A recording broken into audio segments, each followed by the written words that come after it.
8 years after Green Lantern, Mark Strong finally gets his DC redemption.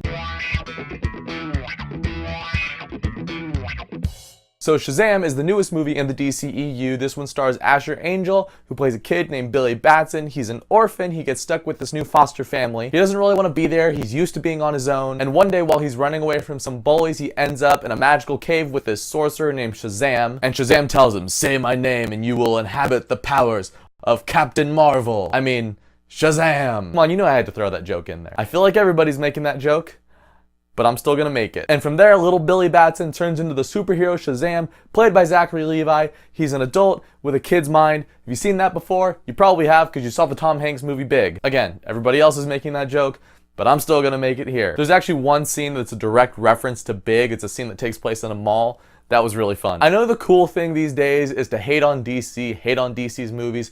I myself have done my fair share of DC hating. Batman v Superman was not good. Suicide Squad was not good. But I have enjoyed the last few movies that DC's put out. I enjoyed Wonder Woman minus the last act of it. I enjoyed Justice League despite a lot of the problems with it. And I actually really did enjoy Aquaman. It was silly, it was ridiculous, but it leaned into that and I thought it just worked. And now with Shazam, it was definitely a movie I was looking forward to. It looked like a lot of fun, but I thought it would be one of those things where I walk in, I'm entertained for 2 hours, and then I leave and I think, yeah, that was a fun time. But I don't really think about the movie too much afterwards. I saw the movie a few weeks ago at that Fandango special event, so I've had a little bit of time to think about it. I think Shazam might be my favorite DCEU movie now, because I really liked this movie. The biggest reason why, Zachary Levi. Zachary Levi is a lot of fun. I didn't watch Chuck, but everything else I've seen Zachary Levi in, I've loved. Here, he's perfect as Shazam. At no point did I feel like Zachary Levi was doing an impression of a kid. It always felt like a 13-year-old kid in the body of Zachary Levi. And because Zachary Levi is only half of the main character, the other half of the main character, Asher Angel, I think is the kid's name that plays Billy Batson, he was great too. Also great was Jack Dylan Grazer, I think that's his name. Eddie, the gazebo kid from It. He plays Billy's foster brother, kind of like a sidekick in the movie. But as an actor, he works great with Asher Angel and he holds his own against Zachary Levi. He keeps Shazam grounded. You know, if you're a 13-year-old foster kid, don't really have a lot going for you, and then all of a sudden one day you discover you have superpowers, yeah, that might go to your head a little bit. Jack Dylan Grazer's character, who I believe his name is Freddy,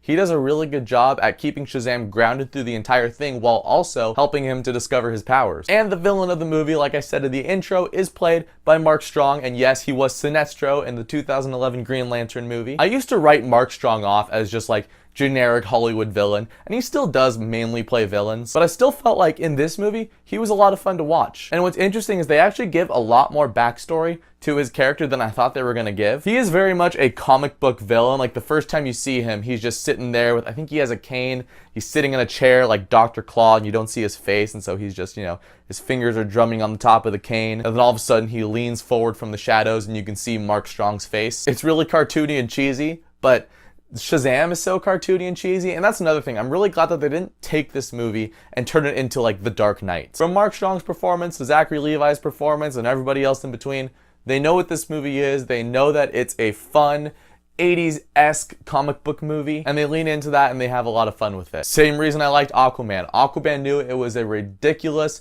out of its mind, fantasy epic underwater, and for the most part, that really worked for them. When you have a movie that's attempting to mix the Nolan Batmans and a 90s music video and a Hot Topic commercial all into one movie, that's where things get messy. Shazam knows exactly what it is, it keeps it in the pocket, and it really works. One detractor that I could see from this movie is some of the tonal shifts don't always work. Like you're walking around with Shazam and Freddie Freeman, and it's really fun, and they're trying to figure out if he can fly and that he has laser powers and things like that, and you're laughing, you're eating popcorn, you're having a great time. And then some of the scenes with Mark Strong, he's a fun villain, and then other times, it gets a little dark, people get decapitated, people get thrown out of windows. But personally for me, I didn't find those tone shifts too jarring. I just think some people might. But probably my favorite part of this movie, and it's something that I was kind of expecting going in, but it hit me way more than I thought it would, and that's the amount of heart that this movie has. Because this movie is funny, the characters are really good, but at its core, those characters are all brought together by, in the words of Vin Diesel, family. This movie is ultimately about family. It's about the fact that life, contrary to what Green Day says, is not a lonely road that you have to walk alone. The movie is set around Christmas, which definitely helps to aid those themes. But I'm not gonna lie, at the end of the movie, I got a little tear. I wasn't weeping or anything, but it was just a heartwarming moment. It was like the end of Home Alone. So when it's all said and done, I honestly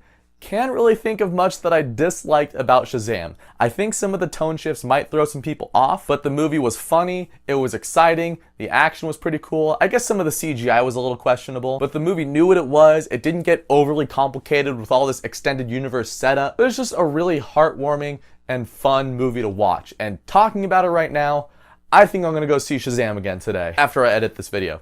Then I'll go see Shazam. But now I want to know, have you guys seen Shazam? If you have, let me know down in the comments. And thank you so much for watching this video. If you guys liked it, you can click subscribe, you can check out some of my other videos, and I'll catch you guys next time. Shazam!